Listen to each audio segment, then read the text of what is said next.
Pregnant ആയിരിക്കുന്ന സമയത്ത് പലപ്പോഴും പലരെയും ടെൻഷൻ അടിപ്പിക്കുന്ന ഒരു കാര്യമാണ് വയറിൽ അനുഭവപ്പെടുന്ന വേദന. പലപ്പോഴും പലർക്കും പകല് അല്ലെങ്കിൽ ഉച്ചയ്ക്ക് അല്ലെങ്കിൽ രാത്രി എന്നുള്ള രീതിയിൽ വയറുവേദന അനുഭവപ്പെടുന്നതായിട്ട് നിങ്ങൾ ശ്രദ്ധിച്ചിട്ടുണ്ടാവും. ഇങ്ങനെ ചെറിയ രീതിയിലുള്ള ഒരു വയറുവേദനയാണെങ്കിൽ പോലും അത് ഗർഭിണികളിൽ ടെൻഷൻ ഉണ്ടാക്കുന്ന ഒരു കാര്യമായിരിക്കും. എന്നാൽ ഈ ഒരു അനുഭവപ്പെടുന്ന വയറുവേദന നിങ്ങൾക്ക് ഗ്യാസിന്റെ കാരണം കൊണ്ടാണ് എന്നുണ്ടെങ്കിൽ ഇതെങ്ങനെയാണ് നിങ്ങൾക്ക് ഫീൽ ചെയ്യുന്നത്, എവിടെയായിരിക്കും ഈ ഒരു വേദന അനുഭവപ്പെടുന്നത് എന്നതിനെ കുറിച്ച് നമുക്കൊന്ന് നോക്കാം. ഞാൻ ഡോക്ടർ റിസ. എൻ്റെ ചാനൽ ആദ്യമായിട്ട് കാണുന്നവരാണെങ്കിൽ സബ്സ്ക്രൈബ് ചെയ്യാൻ മറക്കരുത്. അപ്പോൾ നമുക്ക് വീഡിയോയിലേക്ക് കടക്കാം. പ്രഗ്നൻസി പീരീഡിൽ ഗ്യാസിൻ്റെ പ്രോബ്ലം കൊണ്ട് ബുദ്ധിമുട്ടുന്നവരാണ് എന്നുണ്ടെങ്കിൽ, അതുപോലെ തന്നെ ഈ ഒരു ഗ്യാസിൻ്റെ വേദന നിങ്ങൾക്ക് അനുഭവപ്പെടുന്നവരാണ് എന്നുണ്ടെങ്കിൽ താഴെ കമൻറ്റ് ചെയ്യാൻ മറക്കരുത്. അപ്പോൾ സാധാരണയായിട്ട് ഈ ഒരു ഗ്യാസിൻ്റെ മൂലമുണ്ടാകുന്ന വയറുവേദന പലപ്പോഴായിട്ട് ഷാർപ്പായിട്ടുള്ളത് അല്ലെങ്കിൽ ഒരു കുത്തുന്ന രീതിയിലുള്ള വേദനയോ അല്ലെങ്കിൽ ഒരു ഡള്ളായിട്ടുള്ള നമുക്കൊരു അസ്വസ്ഥത നൽകുന്ന രീതിയിലുള്ള ഒരു വേദന അല്ലെങ്കിൽ നമുക്കൊരു ക്രാമ്പിംഗ് രീതിയിലുള്ള വേദനയായിട്ട് അനുഭവപ്പെടാം. അത് പലപ്പോഴും പലർക്കും ഈ ഒരു വാരിയലിൻ്റെ താഴെ ഭാഗത്തായിട്ട് അല്ലെങ്കിൽ അടിവയറ്റിൻ്റെ താഴെയായിട്ടോ അല്ലെങ്കിൽ റൈറ്റ് സൈഡിലോ ലെഫ്റ്റ് സൈഡിലോ ഈ ഒരു വേദന അനുഭവപ്പെടുന്നതാണ്. അതുപോലെ പലർക്കും ബാക്ക് സൈഡിൽ നമ്മുടെ ഈ ഒരു ഷോൾഡറിന്റെ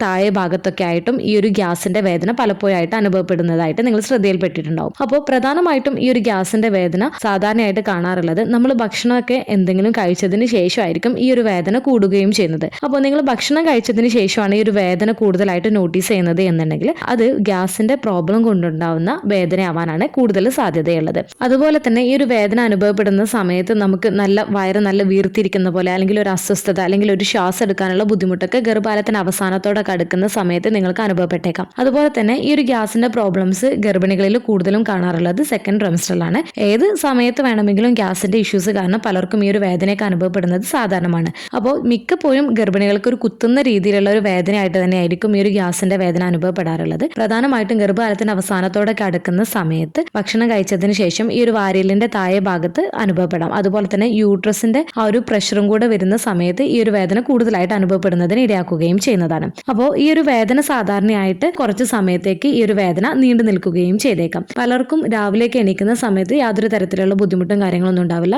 പിന്നീട് ഭക്ഷണമൊക്കെ കഴിച്ചതിന് ശേഷമായിരിക്കും ചിലർക്ക് ഈ ഒരു വേദന കൂടുതലായിട്ട് അനുഭവപ്പെടുകയും ചെയ്യുന്നത്. അതുപോലെ തന്നെ നിങ്ങൾക്ക് കോൺസ്റ്റിപ്പേഷൻ ഉണ്ട് എന്നൊക്കെ ഉണ്ടെങ്കിലും ഈ ഒരു ഗ്യാസിന്റെ പ്രോബ്ലംസിന്റെ വേദന ചിലപ്പോൾ നിങ്ങൾക്ക് കൂടുതലായിട്ട് അനുഭവപ്പെട്ടേക്കാം. അതുപോലെ യൂറിനറി ട്രാക്ക് ഇൻഫെക്ഷൻ ഒന്നും ഇല്ല എന്നുള്ളതും ഉറപ്പുവരുത്തേണ്ടതാണ്. ചിലർക്ക് വയറുവേദന അടിവയറ്റിലായിട്ടും ലോവർ ബാക്കിലൊക്കെ വേദന ഉണ്ടാക്കിയേക്കാം യൂറിനറി ട്രാക്ക് ഇൻഫെക്ഷൻ ഒക്കെ ഉള്ള കേസിൽ. അപ്പോൾ ഈ ഒരു വേദന ചിലപ്പോൾ നിങ്ങൾക്ക് ഗ്യാസിന്റെ വേദനയായിട്ടും തെറ്റിദ്ധരിക്കുന്നതിന് ഇടയാക്കുകയും ചെയ്തേക്കാം. അപ്പോൾ നിങ്ങൾ എന്തൊക്കെ കാര്യങ്ങളാണ് ഈ ഒരു വേദന അനുഭവപ്പെടുന്ന സമയത്ത് ശ്രദ്ധിക്കേണ്ടതെന്ന് നോക്കാം. നിങ്ങൾ ഭക്ഷണമൊക്കെ കഴിച്ചതിന് ശേഷം ചെറിയ രീതിയിൽ നടക്കുന്നതിനൊക്കെ വേണ്ടിയിട്ട് ശ്രദ്ധിക്കുക. ഇത് ദഹനം നല്ല രീതിയിൽ നടക്കുന്നതിനും ദഹന വ്യവസ്ഥയിലൂടെ വാതകം നീക്കം ചെയ്യാൻ സഹായിക്കുകയും ചെയ്യുന്നതാണ്. അതുപോലെ തന്നെ വേദന ഉണ്ടാവുന്ന സമയത്ത് നിങ്ങൾക്ക് ആ ഒരു വേദനയുള്ള ഭാഗത്ത് ചെറിയ രീതിയിലുള്ള ചൂട് പിടിക്കുന്നത് നിങ്ങൾക്ക് വേദന ഒഴിവാക്കാൻ സഹായിക്കാം. അതുപോലെ തന്നെ ഇടയ്ക്കിടെ ചെറിയ രീതിയിലുള്ള വെള്ളം കുടിക്കുന്നതിന് വേണ്ടിയിട്ട് ശ്രദ്ധിക്കുക. ഇളം ചൂടുവെള്ളമാണ് എന്നുണ്ടെങ്കിൽ ഒന്നുകൂടെ നല്ലതായിരിക്കും. അതുപോലെ ഭക്ഷണത്തിൽ ബീൻസ്, കോളിഫ്ലവർ, ക്യാബേജ് പോലുള്ള ഭക്ഷണങ്ങൾ കൂടുതലായിട്ടും കഴിക്കുന്നത് ഒഴിവാക്കുന്നതിന് വേണ്ടിയിട്ട് ശ്രദ്ധിക്കുക. പ്രത്യേകിച്ച് ഗ്യാസ് ഉണ്ടാക്കുന്ന തരത്തിലുള്ള ഭക്ഷണങ്ങൾ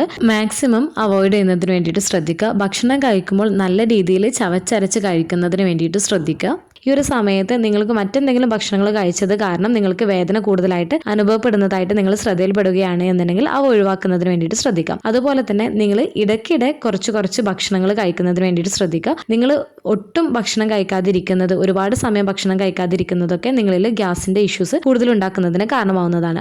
അതുപോലെ തന്നെ നിങ്ങൾക്ക് വേദന അനുഭവപ്പെടുന്ന സമയത്ത് വയറിൽ ചെറിയ രീതിയിൽ സർക്കുലർ മോഷനിൽ മസാജ് ചെയ്യുന്നത് കുടുങ്ങി കിടക്കുന്ന വാതകം പുറത്തു വിടാൻ സഹായിക്കുന്നതാണ്. മലബന്ധം ഇല്ലാതിരിക്കുന്നതിന് വേണ്ടിയിട്ട് പ്രത്യേകം ശ്രദ്ധിക്കുക. അതിന് വേണ്ടിയിട്ട് ഫൈബർ റിച്ച് ആയിട്ടുള്ള ഫുഡും ഇലക്കറികളും പച്ചക്കറികളും ഒക്കെ ഭക്ഷണത്തിൽ കൂടുതൽ ഉൾപ്പെടുത്തുക. ധാരാളം വെള്ളം കുടിക്കുന്നതിന് വേണ്ടിയിട്ട് പ്രത്യേകം ശ്രദ്ധിക്കുക. ചിലർക്ക് രാത്രി കാലങ്ങളിൽ കിടക്കുന്ന സമയത്തായിരിക്കും ഈ ഒരു വയറുവേദന അനുഭവപ്പെടുന്നത്. അതുപോലെ തന്നെ ഈ ഒരു വയറുവേദനയോടൊപ്പം തന്നെ ചിലർക്ക് നെഞ്ചിരിച്ചിലും അതുപോലെ തന്നെ വയറ് വീർത്തിരിക്കുന്ന പോലെ ശ്വാസം എടുക്കാനുള്ള ബുദ്ധിമുട്ടൊക്കെ ഉണ്ടാക്കുകയും ചെയ്തേക്കാം. അപ്പോൾ നിങ്ങൾ ഈ ഒരു സമയത്ത് ശ്രദ്ധിക്കേണ്ടത്, നിങ്ങൾക്ക് വേദന കഠിനമാവുന്നുണ്ട്, വേദനയോടൊപ്പം തന്നെ ബ്ലീഡിങ് കാണുന്നുണ്ട്, മലബന്ധമുണ്ട് എന്നുണ്ടെങ്കിൽ അല്ലെങ്കിൽ നിങ്ങളുടെ കുഞ്ഞിന്റെ ചലനത്തിൽ കുറവ് കാണുന്നുണ്ട് എന്നിങ്ങനെയുള്ള എന്തെങ്കിലും ആശങ്കയുണ്ടാക്കുന്ന തരത്തിലുള്ള ലക്ഷണങ്ങൾ കാണുകയാണ് എന്നുണ്ടെങ്കിലും നിങ്ങൾ വെച്ചുകൊണ്ടിരിക്കാൻ പാടുള്ളതല്ല. നിങ്ങൾ ഡോക്ടറെ കാണിക്കുന്നതിന് വേണ്ടിയിട്ട് ശ്രദ്ധിക്കേണ്ടതാണ്. ചില കേസുകളിൽ ചിലപ്പോൾ നിങ്ങൾക്ക് സിവിയർ ആയിട്ടുള്ള റൈറ്റ് സൈഡിലുള്ള പെയിൻ ഒക്കെ ചിലപ്പോൾ അപ്പൻഡിസൈറ്റിസിന്റെ വേദനയൊക്കെ ആയിട്ടുണ്ടാകാം. എന്നാൽ മിക്കപ്പോഴും ഈ ഒരു കുത്തുന്ന രീതിയിലുള്ള വേദനയാണ് എന്നുണ്ടെങ്കിലും ഗ്യാസിന്റെ ഇഷ്യൂസ് ഒക്കെ കൊണ്ടാണ് സാധാരണ ഉണ്ടാവാറുള്ളത്. അപ്പോൾ നിങ്ങൾക്ക് ഗ്യാസിന്റെ ഇഷ്യൂസ് കൂടുതലായിട്ടൊക്കെ ഉണ്ട് എന്നുണ്ടെങ്കിൽ നിങ്ങൾ ഡോക്ടേഴ്സിനോട് പറയുകയാണ് എന്നുണ്ടെങ്കിൽ അതിന് വേണ്ടിയിട്ടുള്ള മെഡിസിൻസും കാര്യങ്ങളൊക്കെ നൽകുന്നതാണ്. അതുപോലെ തന്നെ നിങ്ങളുടെ ഭക്ഷണത്തിന്റെ കാര്യത്തിൽ കാര്യത്തിലും അതുപോലെ തന്നെ